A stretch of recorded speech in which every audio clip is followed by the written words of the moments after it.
This time we are going to cook tapang baka or tenderloin steak. Yesterday I passed by the market and I saw that there were so many tenderloin lined along the hangers of the store, and so I decided to buy one. The best tapang baka in Batangas City can be bought from Taal Market, but I told myself that why am I going to buy when I can do it?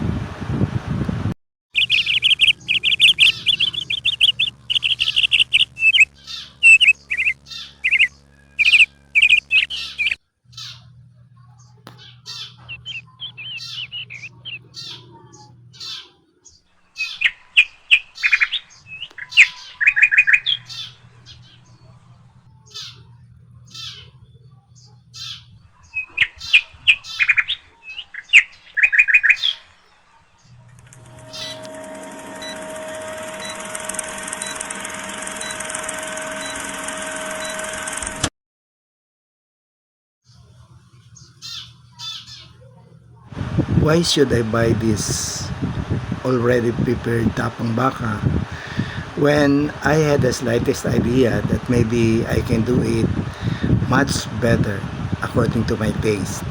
So here, I started preparing as many garlic as I can and as many onions that I can. I believe that these ingredients will make my tapang baka more delicious and juicier. I sliced thinly the tenderloin that I bought.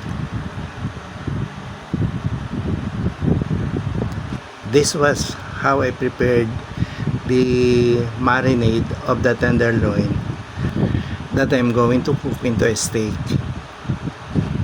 I put together the garlic and the onion, and then I pour some calamansi extracts onto it.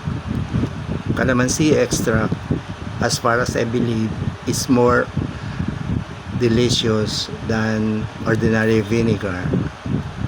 Then I put soy sauce, which will be enough to cover all the thinly sliced beef tenderloin. Rest the mixture for a while so that the taste of the combined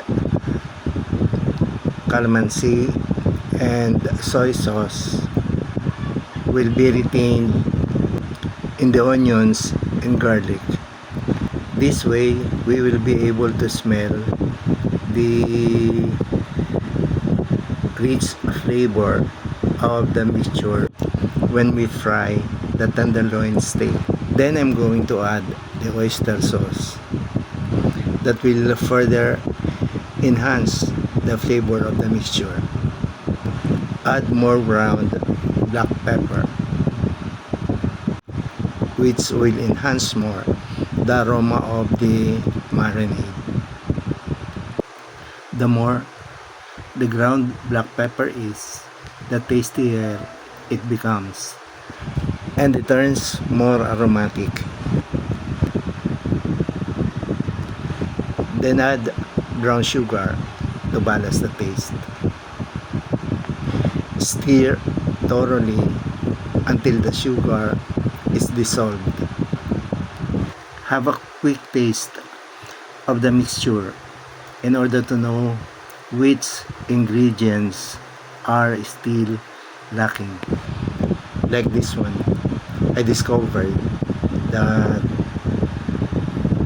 sweetness is still not enough, so I added a very little amount of sugar. Look at the tip of the spoon. That little amount of sugar means a lot. That is how cooking is. Of course, it is not putting big amount of ingredients all at once.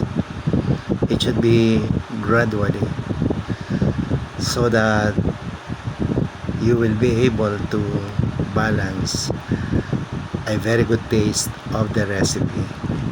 I am now going to put all the pieces of the beef tenderloin.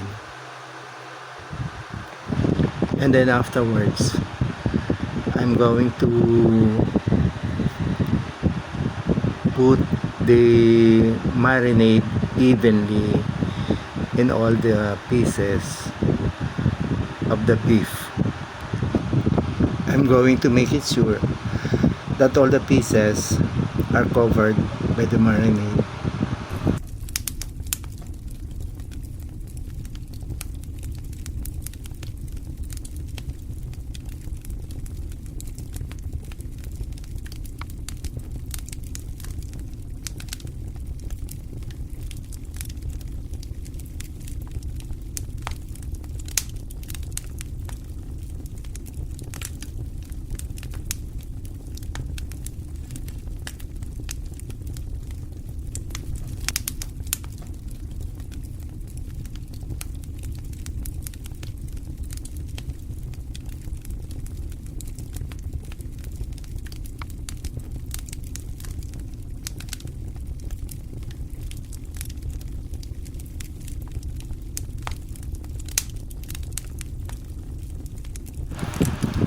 After thoroughly marinating the beef tenderloin, I'm going to put it in the refrigerator for at least 5 hours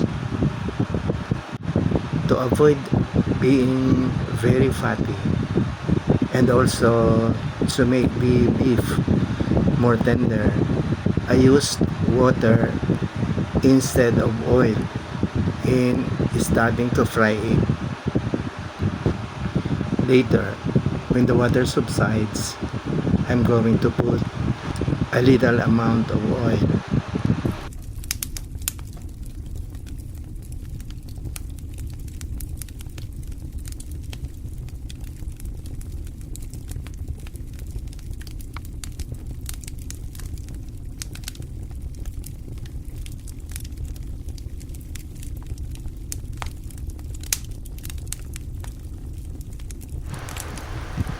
Do the frying to all the remaining beef tenderloin.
Add more oil as needed.